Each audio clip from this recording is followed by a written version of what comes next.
Hello and welcome to the February-March development video for Prometheus Wept.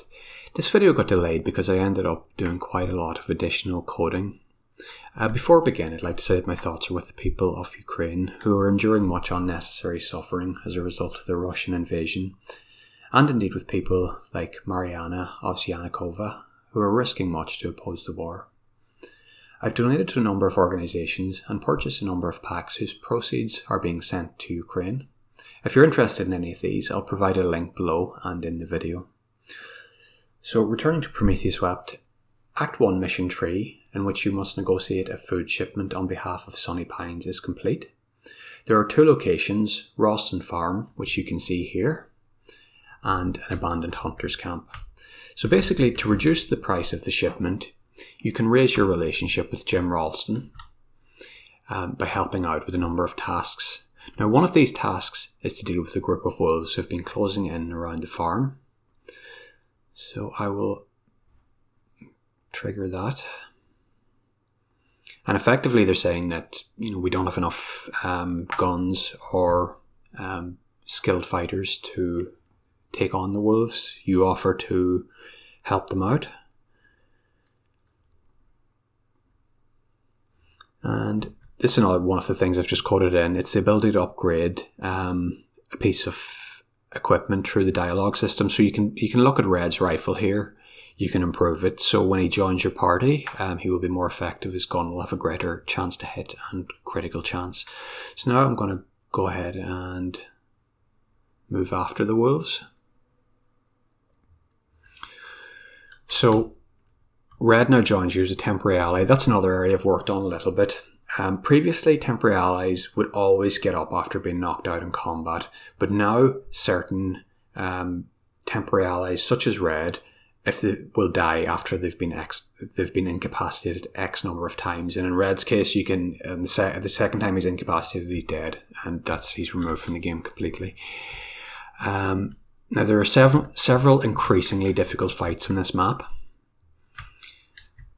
For this group, you can opt either to just charge in head on, or you have a couple of other options, which I'll cover now.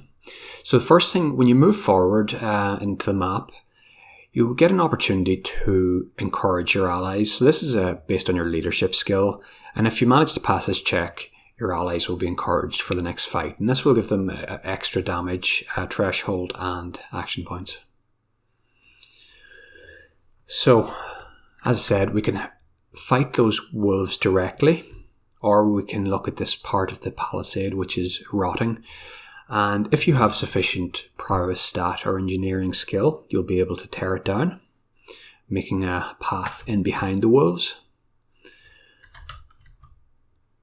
So I'll carry on now, and when you get close to them, you'll be presented with a couple of new options, again dependent on if you have the sufficient skill. So the tactics choice here will allow you to fight the wolves from the entrance of the palisade. So your party will line up along here, sneak in, and start the fight. And this will obviously reduce the number of wolves that can attack you at any one time.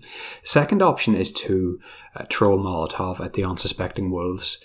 And this will obviously start the fight with a considerable amount of damage already done. Now, another area I've worked on is I wanted to spend some time improving the wolves. There are now 4 types of them with different textures and stats: starving, old, regular, and alpha. Now, the primary motivation for working on the wolves is to make enemies different from one another. I think the game will benefit substantially if each enemy isn't just a bag of stats, but rather presents a unique challenge. So wolves will have high initiative, so they'll act probably before you in the vast majority of cases. They inflict more bleeding damage, they're hard to hit, but they're also vulnerable to fire. So that's something, that will basically provide you with a set of challenges and opportunities which you can use to make wolves easier to defeat. I've also added the first enemy activated skill, and again, in terms of making enemies different from one another, I think this is going to be important. And this is an ability which the alpha wolves have. It costs resolve points, and it basically buffs the damage of nearby wolves, especially against bleeding targets.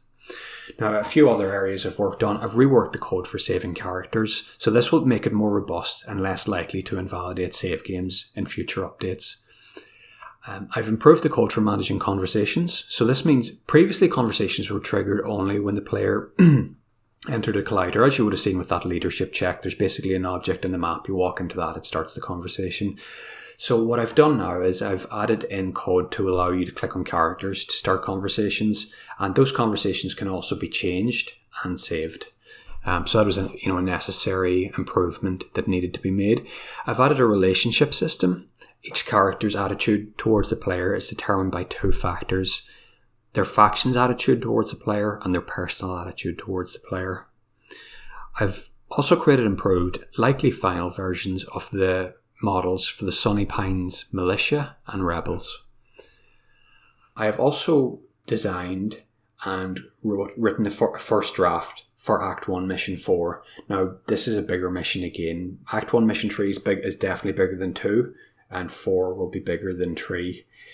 So there's going to be more work involved. There's going to be a fair bit of text to edit. There's going to be a fair bit of scripting. I'm going to have to create several small maps and probably making the range of 8 character models. I'll be getting started on that in the next couple of days.